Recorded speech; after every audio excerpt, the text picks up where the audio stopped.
Welcome viewers. In today's lecture we will study about the difference between active transport and passive transport. You know good way that what it means by transportation, what it means by transport.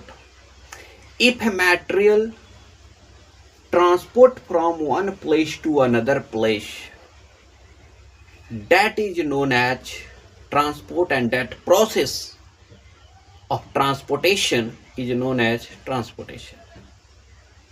Okay, this means what it means by transport. Transport means transfer of material, movement of material from one place to another is known as transport.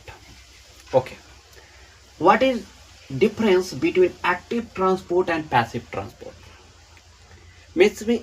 Means that type of transport in which energy is required for transportation, for transport.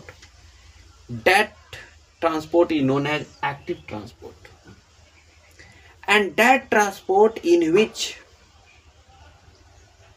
energy not required to transport, that is known as passive transport. So now we will study about difference between active transport and passive transport.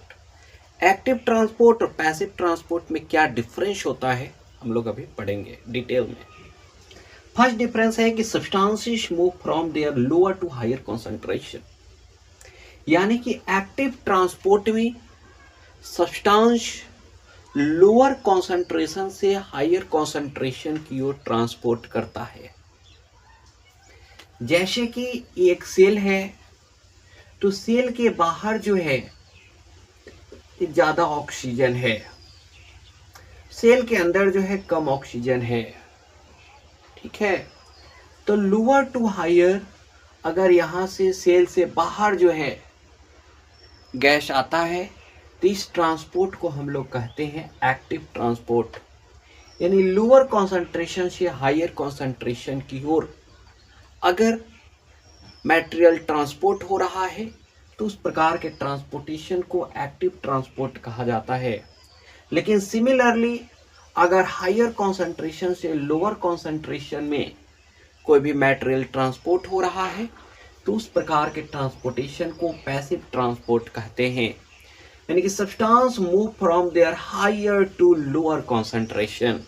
यानी जहां पर amount ज़्यादा है उससे कम की ओर अगर जाता है तो उसको कहते हैं पैसिव ट्रांसपोर्ट, और कम से ज़्यादा की ओर जा रहा है तब एक्टिव ट्रांसपोर्ट. Second difference